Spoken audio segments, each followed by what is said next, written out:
रामचंद्र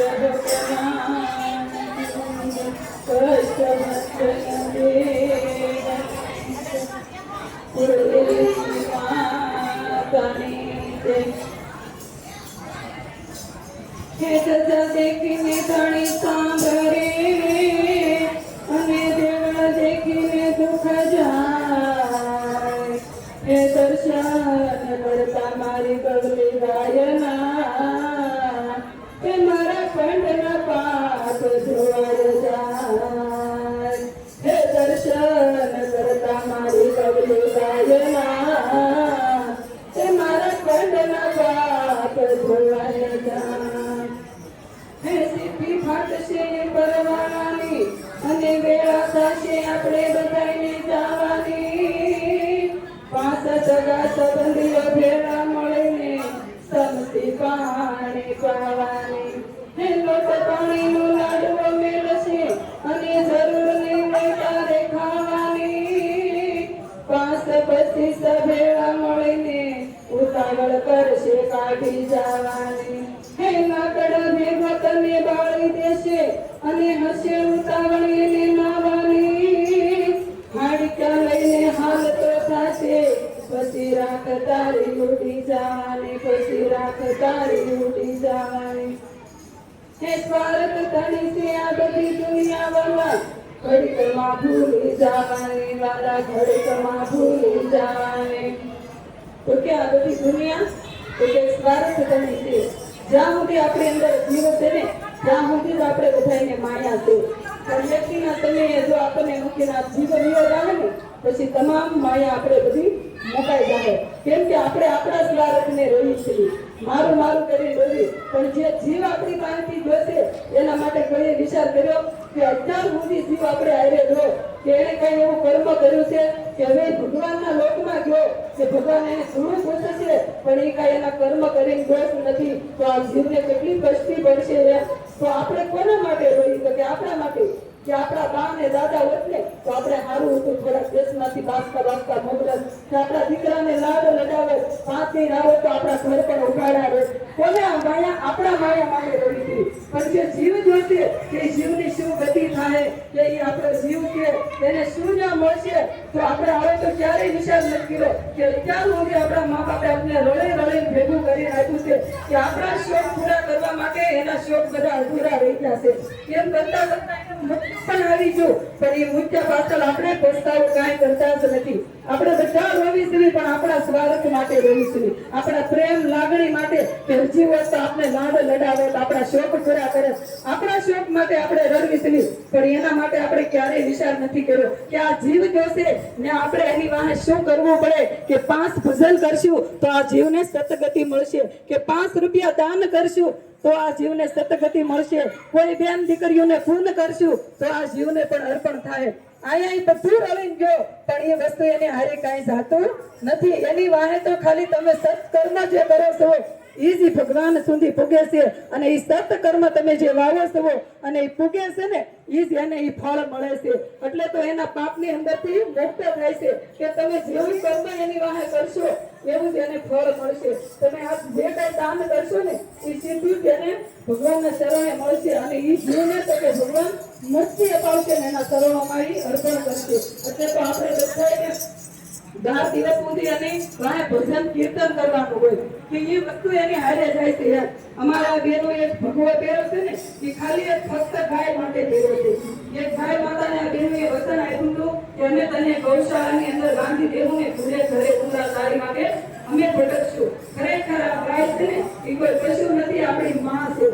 કેમની ગાય છે આપણા દેશ છે ભારત દેશનો જીવ છે એટલે તો આપણે એને માતા કહેવામાં આવ્યા છીએ કેમ કે તમારી કોઈ પણ દીકરીને તમે કન્યાદાન આપો ને તો પેલા ગાયને દેવામાં આવે છે કોઈ પણ તમે પિતૃ કાર્ય કરો કે કોઈ પણ હવન કરો કે કોઈ શુભ કાર્ય કરવું હોય તો પેલા તો કે ગાયનું ગોબર આપણે કામમાં આવે છે ગાયનું ગૌમૂત્ર કામમાં આવે છે ગાયનું ઘી કામમાં આવે છે ગાયનું દૂધ આવે છે અને આપણા પિતૃ કોઈ પણ પરલોક પામ્યા હોય તો એને મુક્તિ અપાવવા માટે તો કે આખા કુટુંબને આપણે ભેગું થઈ અને ગાયના પૂંછડે પાણી રેડવીને કઈ જીવને મોક્ષ મળતો હોય તો તમે એટલો વિચાર કરો કે આ ગાયને મર્યા પછી તો આપણે પાણી રેડવાથી આ જીવને મોક્ષ મળતો હોય તો જીવતા ગાય માતાની સેવા કરવાથી કેટલું એને આપણે ફળ મળતું છે કે આ બેનો અમારે 24 કલાક ગૌશાળાની અંદર હોય આજે આ બેનો હવારથી કે સાંજ સુધી ગૌશાળા હતા બેનો 5 વાગે ઘરે હતા કેમ કે આ ધૂળેટી હતી ને તો ધૂળેટી આપણે બધા પરિવાર સાથે રમતા હોય અને આજે આ બધી બહેનો ગાયો આગળ રમતા હતા પૂછો આ બહેનોને કે ગાયની અંદર 33 કોટી દેવતા બિરાજમાન છે તો આ બહેનોએ 33 કોટી દેવતાને આ આનંદ કરાવ્યો ને એને ધૂળેટી બનાવી બોલો ત્યાં બધા બહેનો આ ગૌ તેને શાણથી કેમ કે અત્યારે તો આપણે જેવા તેવા કલરથી રમી હતી પણ આપણે કેટલા શરીરમાં નુકસાન કરે છે પણ આ બહેનો કે ગોબરથી રમાશે ગાય માતાને એને બધા બહેનોને રમાડ્યા છે ગાય માતા એટલે આ બહેનો પણ આજે રમાશે કેમ કે આ ધૂન ન હોય તો આ બધા બહેનો ગૌશાળામાં હોય અને ગૌશાળામાં ન હોય કે ધૂનમાં હોય 24 કલાક આ બહેનો સમયનું કામ આપે છે ખરેખર અત્યારે જે આ બહેનો બધા પટેલની દીકરીઓ છે અને આ બધા બહેનો પરિવારમાં રહે છે પણ એ પરિવારમાં સમય આપતા આપતા જે કિંમતી સમય વધે છે ને બપોરે 3 કલાક જે બહેનો સુવે છે ને એ 3 કલાક આ બહેનો સુતા નથી ને ગૌધામની અંદર 1 થી 4 વાગ્યા સુધી આ બહેનો ગાયની સેવામાં સમય આપતા હોય કોઈ એવી બીમાર ગાયો હોય તો એના આંસુડા લૂછતા હોય કોઈ પણ ગાયને ભૂખી હોય તો કટિંગ કરી નીણ નાખતા હોય ગાંડા પોટલા કરતા હોય એની ફૂલ પથારી કરતા હોય એવી આ બહેનો સેવા કરે છે કેમ કે ગાય છે ને એના મુખમાં તો કે આખી ભાગવત છે અને ગાયની ગળાની અંદર તો કે 18 અધ્યાય છે અને ગાયનું જે ભાલ છે એમાં શિવજીનું સ્થાન છે અને એના મસ્તક ઉપર તો કે આખું વૈકુંઠ ધામ છે અને ગાયની ગોબરની અંદર તો કે માં લક્ષ્મી સાક્ષાત બિરાજમાન છે એટલે તો આપણે એને માતા કહેવામાં આવી છે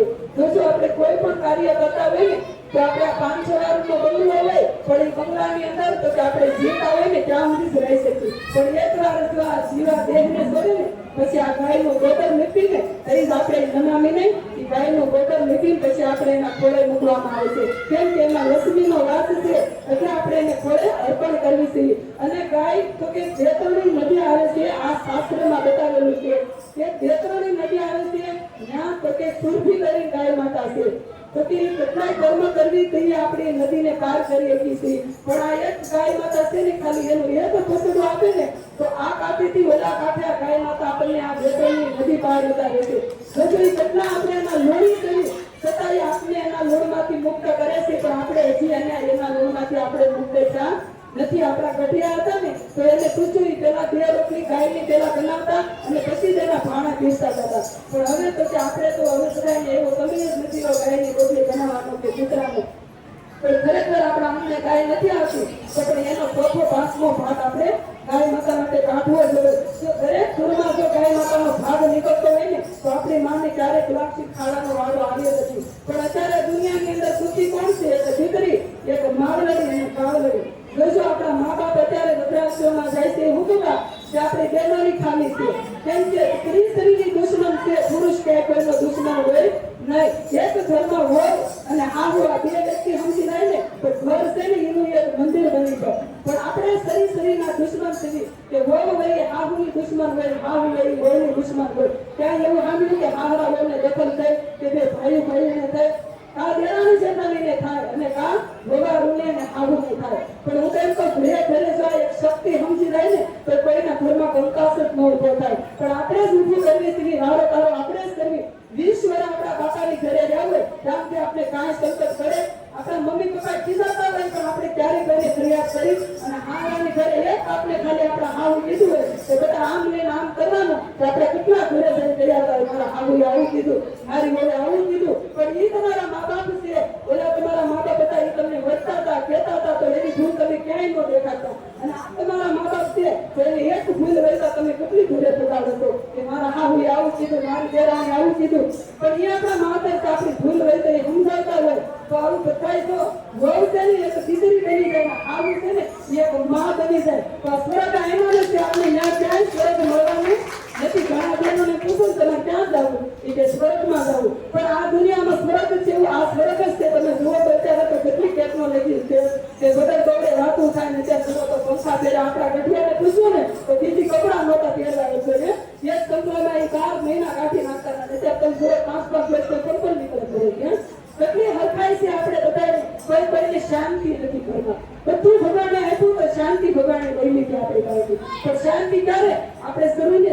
જાગૃત થવાનું છે આપણા શરીર તો ઘરમાં સમજી જાય ને તો કોઈના ઘરમાં ઝઘડો જ નહીં થાય પણ આપણે જ નથી કાંઈ નમતા નથી કાંઈ છોડતા નથી ને એટલે આપણે દુઃખી છીએ અત્યારે આપણે ભાર લાગતો હોય ને તો કેનો ભાર લાગે છે અદેખાય દેખા અતિથે કોઈને સારું થાય તો આપણે જોઈ નથી કોઈ બાજુવાળાને સારું થાય તો આપણે જોઈ નથી એ બધું આપણને લાગે છે બાકી આપણે કાંઈ રૂપિયા નથી એનો બોજો નથી લાગતો આપણે કાંઈ બંગલા નથી એનો બોજો નથી લાગતો પણ આપણને આ બોજો જે લાગે છે ને એ આ 5 ખોટા સિક્કા છે ને આપણી પાસે એનો લાગે છે એક છે કે લોભ ઈર્ષ્યા અદેખાય તારી મારી આ વસ્તુ બધી ખોટા સિક્કા આપણી અંદર પડ્યા એટલે આપણે આ બધો ભાર લાગે પણ આ 5 ખોટા સિક્કા જો આપણી અંદરથી નીકળી જાય તો આપણે હા વળવા ફૂલ થઈ જાય તો જેનું થોડું કીધું છે એ જાજુ માંગજો ધીરે ધીરે શક્તિ જો જાગૃત થઈ જાય ને તો ક્યાંય પણ દુઃખ જ ન આવે અને આજે અમારી એક ગૌરી ગાયની એક થાળી કરે છે એમાં તમે ફૂલ નહીં તો ફૂલની પાકડી અને એ પણ તમને ભગવાને આપ્યું હોય ને તો જ આપવાનું છે આપણે ગાય માતા માટે ક્યારેય માંગવું ન પડે કહેશે ને આપણી મા માટે આપણે ક્યારેય માંગીએ છીએ તો આ પણ આપણી મા છે ત્યારે માંગવાનું હોય પણ આજે તો કે અમે ધોઈને સત્સંગ કરીએ છીએ એમાંથી નહીં જે કઈ ધનરાશિ આવે એ અમે આ ગૌરી ગાયના મેઘમાં વાપરીએ છીએ બીમાર ગાય હોય તો એને ટેસ્ટિંગ કરવામાં પોતે તેનું ગાય છે અને ગાય ભાગીદાર બને છે જોજો એવા 200 રૂપિયા ગાય માતાના આશ્રમ માટે દાન આવે છે બોલો ભગવાનની કી જય અત્યારે કે આપણે સુરતની અંદર ઘણી બધી ગૌશાળા છે ને ઘણું દાન આવે છે પણ અમારા બહેનોએ બંધાના ભાઈ કર્મોદર ગામ છે અને હારસનું બહુ જોર હતું તો ને આખો દિવસની 2-3 વાત મારીને ખવાતી હતી તો બહેનોએ એવો સંકલ્પ કર્યો છે આપણે બીમાર ગાયનું આયુષ્ય હોય એને ઊભો કરવો છે અને ગાય માતાના 42 ડિગ્રી તાપમાનમાં જે ગાય માતા રખડીને એનું જીવન પૂરું કરે છે એના માટે આશ્રમનું બલિદાન દે છે આ બહેનો તો અહીંયા 35 લાખનો આશરો અમારે ઊભો કરવાનો છે એવા વેતન મંડળો બહેનો અમે ભેગા થઈ એવો સંકલ્પ કર્યો છે કે વર્ષની જે કઈ ભૂલ સત્સંગ કરશું એમાં ધનરાશિ આવશે ને એના બીમાર ગાયોના હોડમાં વાપરવાના છે અને ખરેખર જો એ બીમાર ગાયના હોડમાં વાપરશું અને એ ગાય માતા જોને આશરો લેવે ને એના હાથીના આશીર્વાદ દે ને એ આપણે હાથ બહેનોની ભૂખોને ભાગીને ભૂખો કરી નાખશું તો બધા બહેનોને નમ્ર વિનંતી છે કે જેને 1 ઈંટનું દાન કરવું હોય ને તેનો બોલ બતાવજો તેને 1 ઈંટના 500 રૂપિયા મૂક્યા છે કે બધા બહેનો જો 1 ઈંટનું દાન કરશે તો ગાય માતાને આખી થાંભલી ઊભી થઈ જાય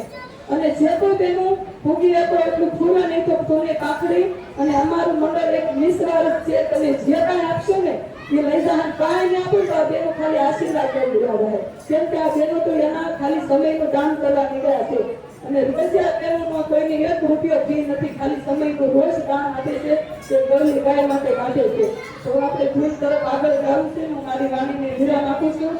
બોલો ગૌ માતાની જય